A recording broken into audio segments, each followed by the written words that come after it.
அனைவருக்கும் வணக்கம். இன்னைக்கு நம்ம பார்க்க போற பதிவு என்னன்னா, துடைப்பத்தை பற்றி தாங்க. நம்ம வீடு சுத்தம் பண்ற துடைப்பம் எந்த நாட்கள்ல வாங்க வேண்டும், எந்த நாட்கள்ல வாங்கக்கூடாது என்பது நம்ம தெரிஞ்சுக்கலாம். அதே மாதிரி நம்ம யூஸ் பண்ணிக்கிட்டு இருக்கிற பழைய துடைப்பத்தை நம்ம என்ன செய்யலாம், என்ன செய்யக்கூடாது என்பது சாஸ்திரத்துல என்ன சொல்லியிருக்காங்கன்னு நம்ம இந்த வீடியோல தெரிஞ்சுக்கலாம். வாஸ்துப்படி பார்த்தீங்கன்னா, துடைப்பத்திற்கு மரியாதை செய்வது அன்னை தேவி மகாலட்சுமி மகிழ்விக்கும் விதமாக இருக்கு. நம்முடைய வீட்டிற்குள் மகாலட்சுமியை வரவழைப்பதோடு நம் வீட்டில் மகிழ்ச்சியும் செழிப்பும் நிலைத்திருக்கும். துடைப்பத்தால் வீட்டை சுத்தம் செய்வது முதல் துடைப்பத்தை நம்ம எங்கு எப்படி வைப்பது என்பது வரைக்கும் சில விதிமுறைகள் நாம் பின்பற்ற வேண்டும். சுத்தம் அன்னை மகாலட்சுமிக்கு மிகவும் பிடிக்கும். அதனாலதான் நம்ம வீடு எப்பயுமே சுத்தமா நறுமணமா இருக்கணும்னு சொல்றாங்க. நம்ம வீட்டு பூஜை அறை எப்படி நம்ம வச்சிருக்கோமோ அதே போலதான் நம்மளுடைய சமையல் அறையும் இருக்கணும். சமைச்சிட்டோம் அப்படி அப்படியே போட்டு வந்துடக்கூடாது. நம்ம சிங்க்ல கிடக்கிற பாத்திரமும் கூட அப்படி அப்படியே போடக்கூடாது. அப்பப்போ நம்ம சுத்தம் செய்து சுத்தமா வச்சிருக்கணும். ஏன்னா சுத்தம் என்பது அன்னை மகாலட்சுமிக்கு மிகவும் பிடிக்கும். துடைப்பமும் குப்பை அள்ளும் முறமும் அவருக்கு மிகவும் பிடித்த ஒன்றாக சொல்லப்பட்டிருக்கு. எனவே துடைப்பத்தையும் குப்பை அள்ளும் முறத்தையும் நாம் சுத்தமாக வச்சிருக்கணும். துடைப்பம் மகாலட்சுமி தேவியின் விருப்பமான ஒன்றாக சொல்லப்பட்டிருக்கு. உங்கள் கனவில் ஒரு புதிய துடைப்பத்தை பார்த்தால் அது நல்லதுன்னு சொல்லுவாங்க. இது ஒரு நல்ல அதிர்ஷ்டத்தின் அடையாளம்னு சொல்லப்பட்டிருக்கு. இத்தகைய சூழ்நிலையில் வீட்டில் சந்தோஷம் செழிப்பு போன்றவை நிறைந்திருக்கும், மகிழ்ச்சியும் நிம்மதி நிறைந்திருக்கும்னு சொல்லுவாங்க. அதே மாதிரி செல்வ செழிப்பு.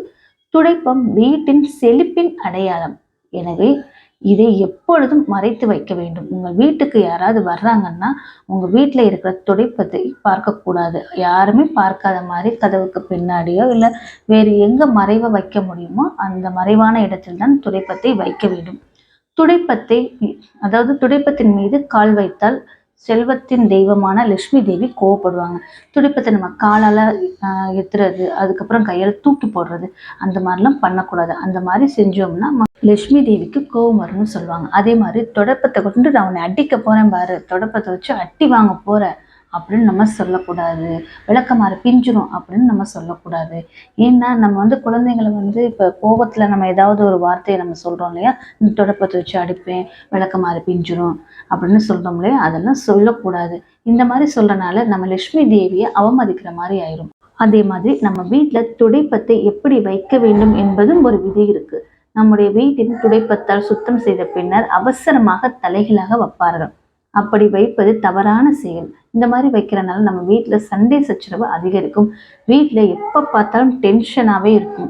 அதனால துடைப்பத்தை சரியான இடத்தில் நேராக வையுங்கள். அதுவே நமக்கு நேர்மறை ஆற்றலை அதிகரிக்க செய்யும். மகாலட்சுமியின் அம்சம் என்பதால் துடைப்பத்தை சுத்தமாக வைத்திருக்க வேண்டும்.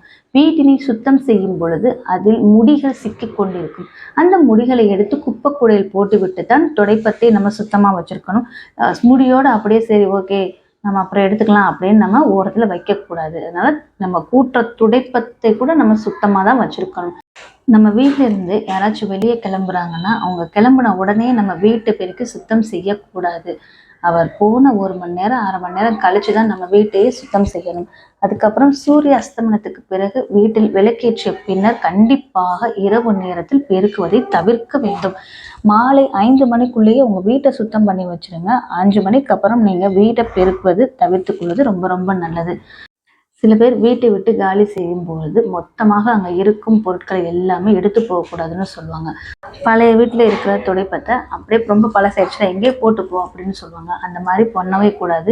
அந்த மாதிரி பண்ணுறது தேவி மகாலட்சுமியை நீங்கள் அதே வீட்டிலே தங்க வச்சுட்டு நீங்கள் போகிற மாதிரி ஆயிரும். ஸோ அதனால் பழைய துடைப்பமாக இருந்தாலும் அந்த மாதிரி பண்ணாதீங்க. நீங்கள் பழைய துடைப்பம் யாருமே எடுத்து கூட்ட முடியாத அளவிற்கு தனித்தனியாக பிரித்து போட்டுப்போங்க. இப்போ சின்னதாக இருக்குது கூட்டுற மாதிரி இருக்குன்னா அப்படியே நீங்கள் விட்டுட்டு போகக்கூடாது. அதை பிரித்து போட்டு கூட நீங்கள் போகலாம். இன்னொன்று துடைப்பம் வாங்க வேண்டிய நாட்கள்னு பார்த்தீங்கன்னா செவ்வாய் அல்லது சனிக்கிழமை துடைப்பம் வாங்க சிறந்த நாட்கள், மங்களகரமான நாள்னு சொல்லப்பட்டிருக்கு.